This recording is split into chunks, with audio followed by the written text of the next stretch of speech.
Сайн байна уу? Багш бүхэн уран илтгэгч сэдвт 2 дугаар бүлэг тавтай морилно. Хичээл номер 1 бүлгийн танилцуулга. Бид 1-р бүлгээ дуусгаад дараагийн бүлэг рүү шилжиж байна. Энэ бүлгийг судалснаар олонний өмнө илтгэл тавихад анхаарал зохих мэдлгүүдийг эзэмших болно. Суралцагчид сонирхолтой, ойлгомжтой хичээл заахад багшийн болоод орчны олон зүйл нөлөөлдөгч энэхүү сэдв зөвхөн багшийн уран илтгэх чадвар, түүний сургалтын чанарт хэрхэн нөлөөлөх талаар авч үзнэ. Таныг энэ бүлгээс өөрт хэрэгтэй зүйлсийг мэдэж авна гэдэгт би итгэлтэй байна. Багшийн мэргэжил бусдаас ялгарх өөрийн гэсэн онцлогтой. Багш хүн бусдад мэдээллийг түгээж мэдлэгийг дамжуулж байдаг. Энэ утгаараа багш бол гүүрийн үргийг гүйцэтгэдэг. Тэрхүү гүүрээр дамжин суралцагч шаардлагатай эрдмийн учигт хүрч байдаг. Багш суралцагчдийнхаа өмнө зогсож аливаа зүйлийг тайлбарладаг. Энэ утгаараа багш хүн бол илтгэгч юм. Сайн багш байхын нэг чухал хүчин зүйл нь уран илтгэгч байх явдал юм. Балчир оюуныг нэгдүүлж, нүд оруулсан шидтэн, бартаат замыг таниулж, гэгээ харуулсан ачтан хэмээн шарвын сүрэн жавгаан багш найраглалд сурган хүмүүжүүлэгч хүнийг магтсан байдаг.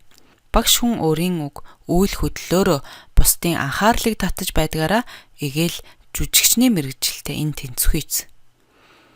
Мөн хэлэх үгэндээ анхаарахаас гадна хувцаслалт, бие авч явах гэд гой зүйн болон ёс зүйн өндөр мэдлэгтэй байх нь чухал юм. Суралцагч нь таныг алхам тутам данзаарч үлгэр дуурайлыг авч байдаг.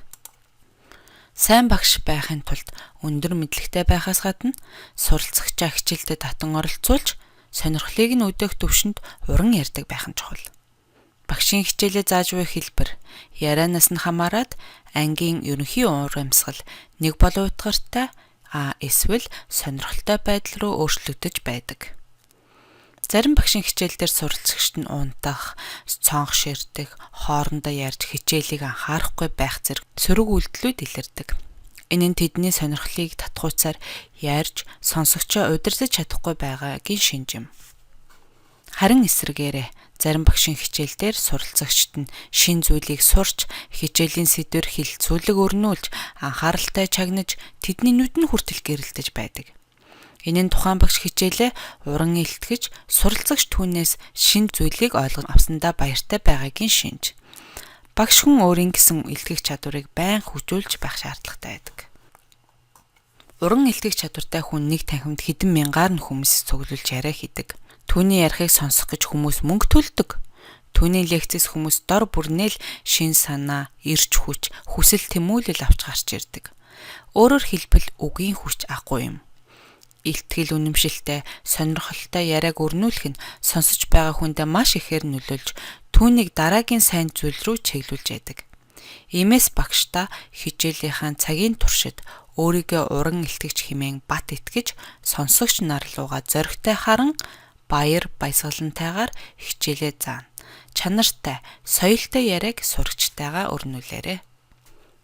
Энэ бүлгээр уран илтгэж шаардлагатай анхан шатны мэдлэгийг бид танд өгөх болно. Өөрөөр хэлбэл, мэдвэл зохих үндсэн ойлголтууд, биеийн хэл ба хувцаслалт, дуу хоолой ба харц гэсэн үндсэн сэдвүүдийг хамаарна. За ингээд энэ бүлэгт уран сайхан илтгэж сурахын тулд ямар ойлголтуудыг мэдэж байх талаар хамтдаа сурцгаая.